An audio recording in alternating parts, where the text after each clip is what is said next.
اقتدار ڈرامے کی نیکسٹ ایپیسوڈ بہت ہی زیادہ دھماکے دار ہونے والی ہے، کیونکہ ایک طرف تو شاہ نواز الیکشن جیتنے والا ہے اور دوسری طرف شاہ نواز کو یہ بھی پتہ چل جائے گا کہ اس کے بھائی زین کے قتل کے پیچھے اور شاہ نواز پر ہونے والے حملے کے پیچھے کس کا ہاتھ ہے۔ ابھی تو میڈیا پہ جب شاہ نواز پہ ہونے والے حملے کی خبریں وائرل ہوتی ہیں تو سمن شاہ جو آؤٹ آف کنٹری بیٹھی ہے یہ سب خبریں دیکھ کر کافی پریشان ہو جاتی ہے، اور شاہ نواز کو بھی صرف اور صرف اپنی ماں کا احساس ہے۔ وہ جانتا ہے کہ ایک بیٹا کھو دینے کے بعد دوسرے بیٹے کو کچھ ہو گیا تو میری ماں یہ سب برداشت نہیں کر پائے گی، تبھی پریس کانفرنس رکھتا ہے اور یہی بیان دیتا ہے کہ میرے اوپر ہونے والا حملہ نہ تو ٹارگٹ تھا اور نہ ہی جان لیوا تھا، بلکہ میری اپنی غلطی کی وجہ سے میں سلپ ہو گیا تھا اور یہ محض ایک حادثہ تھا۔ اس لیے میں ریکویسٹ کرتا ہوں کہ تمام ٹی وی چینلز اور سوشل میڈیا پلیٹ فارمز اس خبر کو اچھالنا بند کر دیں۔ مہرونسا کافی حیران ہو جاتی ہے شاہ نواز کے اس بیان پہ،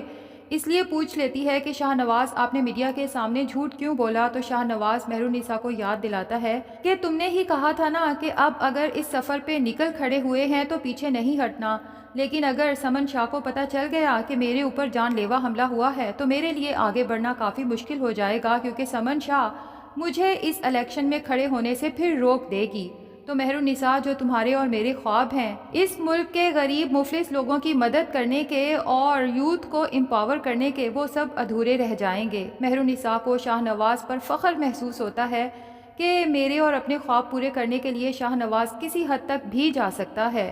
جبکہ شاہ نواز اپنے تمام خاص بندوں سے بھی کہہ دیتا ہے کہ جب سمن شاہ آپ لوگوں میں سے کسی سے بھی کانٹیکٹ کرے تو آپ نے سمن شاہ کو یہی کہنا ہے کہ شاہ نواز کے ساتھ کوئی حادثہ پیش آیا تھا، وہ بھی ان کی اپنی غلطی کی وجہ سے۔ جبکہ دوسری طرف شاہ نواز کی اس پریس کانفرنس پہ عمل اور صفدر شاہ دونوں ہی کافی حیران رہ جاتے ہیں، کیونکہ عمل کو تو پتا ہے کہ شاہ نواز پہ حملہ اسی نے کروایا تھا، وہ بھی شہر یار کے ساتھ مل کے، تو شاہ نواز نے آخر یہ جھوٹ کیوں بولا؟ دوسری طرف شاہ نواز اپنے تمام خاص بندوں سے کہہ دیتا ہے کہ ہم جس سفر پہ چل نکلے ہیں یہ سفر نہ صرف بہت طویل ہے بلکہ بہت حساس بھی ہے، ہمیں ہر قدم پھونک پھونک کے اٹھانا ہوگا۔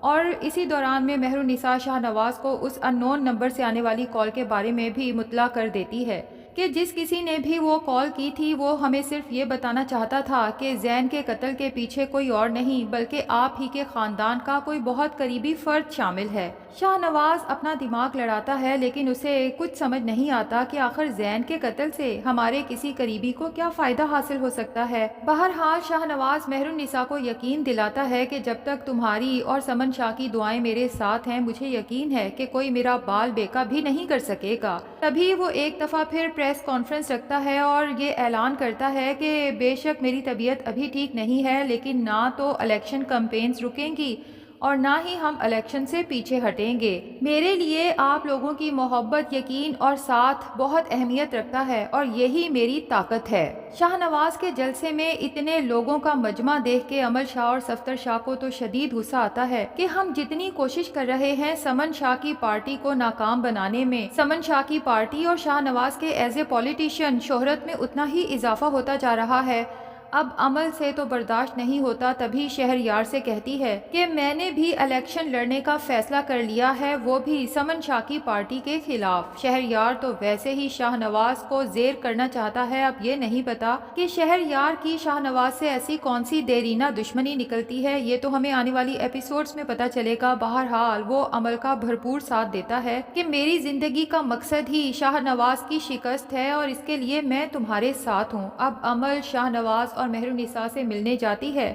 تاکہ انہیں یہ خبر دے سکے۔ شاہ نواز سے کہتی ہے کہ میں نے الیکشن لڑنے کا فیصلہ کر لیا ہے، وہ بھی سمن شاہ کی پارٹی کے خلاف۔ شاہ نواز کو حیرت کا جھٹکا لگتا ہے کہ عمل کو اگر الیکشن لڑنے ہی تھے تو وہ کسی اور حلقے سے لڑ سکتی تھی یا پھر آزاد امیدوار کے طور پہ بھی الیکشن میں کھڑی ہو سکتی تھی، آخر سمن شاہ کی پارٹی کے خلاف ہی کھڑے ہونے کا کیا مقصد بنتا ہے؟ تبھی شاہ نواز عمل سے پوچھ بھی لیتا ہے تو عمل طنزیہ شاہ نواز پہ ہنستے ہوئے کہتی ہے کیوں، کیا تم ڈر گئے کہ اگر میں تمہارے مد مقابل کھڑی ہوں گی تو تمہاری پارٹی ہار جائے گی؟ شاہ نواز کو عمل کے اس اقدام پہ انتہائی افسوس ہوتا ہے کیونکہ اسے عمل سے یہ امید نہیں تھی۔ بہرحال وہ عمل کے کسی سوال کا مزید جواب نہیں دیتا اور اسے کہہ دیتا ہے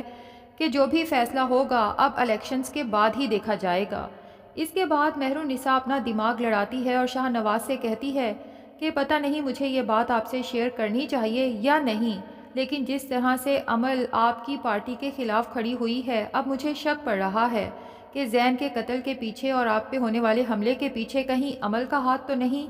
اور شاہ نواز بھی کڑیوں سے کڑیاں ملاتے ہوئے عمل اور اس کے باپ تک پہنچ جاتا ہے کہ ہمیشہ سے صفدر شاہ نواز کو الیکشن میں کھڑے ہونے سے منع کرتا رہا ہے، وہ بھی سیکیورٹی کنسرنز کی وجہ سے۔ تو اب جب اس کی اپنی بیٹی الیکشن میں کھڑی ہو رہی ہے تو کیا صفدر شاہ کو اپنی بیٹی کی سیکیورٹی کی کوئی فکر نہیں؟ شاہ نواز اپنے خاص بندوں کو یہ کام سونپ دیتا ہے کہ مجھے صفدر شاہ اور عمل کی ایک ایک ایکٹیویٹی کی خبر چاہیے، اور جن دنوں سمن شاہ کی الیکشن کمپینز چل رہی تھیں اور زین شاہ کا مرڈر ہوا تھا، ان دنوں میں صفدر شاہ اور عمل شاہ کیا کر رہے تھے، کن کن لوگوں سے ملے تھے، مجھے وہ تمام تفصیل چاہیے۔ بالآخر شاہ نواز کے خاص بندے پولیس کی مدد سے اس بندے تک پہنچ ہی جاتے ہیں جس نے زین کا مرڈر کیا تھا۔ اب پولیس مار مار کے جب اس سے اگلواتی ہے تو وہ سب سچ بتا دیتا ہے کہ اس کی زین شاہ سے کوئی ذاتی دشمنی نہیں، اس نے تو پیسوں کی خاطر یہ سب کیا تھا، اور یہ سب کرنے کے لیے اسے پیسے صفدر شاہ نے دیے تھے۔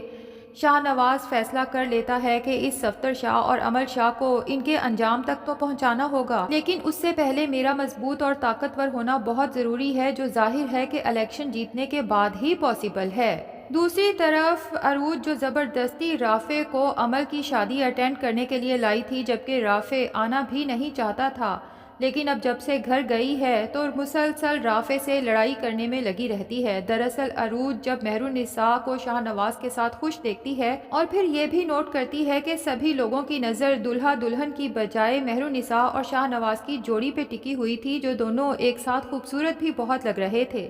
اور رافع بھی مہرالنساء کو دیکھ دیکھ کے مسکرا رہا تھا، تو عروج یہ سب نوٹ کر تو آئی ہے، اب رافع کے لیے دن رات عذاب مچا رکھا ہے کہ تمہیں خوشی تو بہت ہوئی ہوگی اپنی پرانی محبت کو دیکھ کر۔ رافع کو عروج کی یہ باتیں اس قدر زج کرنے لگی ہیں کہ اب وہ فیصلہ کر چکا ہے کہ اس عورت کو مزید میں اپنی زندگی میں برداشت نہیں کر سکتا۔ اپنی ماں سے بات کرتا ہے تو اس کی ماں یہی کہتی ہے کہ رافع جو بھی فیصلہ کرو گے سوچ سمجھ کے کرنا، بہرحال میں تمہارے ہر فیصلے میں تمہارے ساتھ ہوں، کیونکہ میں بھی نوٹ کر رہی ہوں کہ میں نے تو اپنے بیٹے کی خوشیوں کی خاطر اس کی شادی کی تھی، لیکن جب سے تمہاری شادی ہوئی ہے تمہارے چہرے کی مسکراہٹ ہی جیسے ختم ہو کے رہ گئی ہے۔ دوسری طرف رافع چونکہ اپنے دل کی ہر بات مہرالنساء سے کرنے کا عادی ہے، تو جب مہرالنساء سے بات ہوتی ہے، عروج کی شکایت کرتا ہے، تو مہرالنساء تو اسے ایک دفعہ سے پھر یہی مشورہ دیتی ہے کہ رافع تمہیں تو پتہ ہے نا کہ عروج غصے کی تھوڑی تیز ہے، لیکن تم چاہو تو محبت سے اس کو کنٹرول کر سکتے ہو، میں تو تمہیں پھر بھی یہی کہوں گی کہ عروج کو چھوڑنے میں جلدی مت کرنا۔ لیکن ناظرین اب ہوگا یہی کہ رافع جو بہت عرصے سے سب کے سمجھانے پہ اس رشتے کو نبھانے کی ہر ممکن کوشش کر رہا تھا، لیکن یہ کوشش یک طرفہ تھی، کیونکہ عروج نے تو اس رشتے کو نبھانے میں کبھی کوشش نہیں کی، تو یقیناً رافع اب عروج کو طلاق دے کے اپنی زندگی سے نکال باہر کرے گا۔ اور دوسری طرف چونکہ سعدیہ مسکان کی شادی کے لیے پریشان ہے، کافی رشتے بھی دیکھے جا رہے ہیں، تو ہو سکتا ہے بی جان کے دل میں آئے کہ کیوں نہ مسکان کو میں اپنے بیٹے رافع کے لیے مانگ لوں۔ ظاہر ہے کہ مسکان مہرالنساء کی بہن ہے اور بالکل اسی کی طرح سمجھدار سلجھی ہوئی ہے۔ اگر مسکان میرے بیٹے کی زندگی میں آئے گی تو جس طرح مہرالنساء نے شاہ نواز کی زندگی کو جنت بنا رکھا ہے،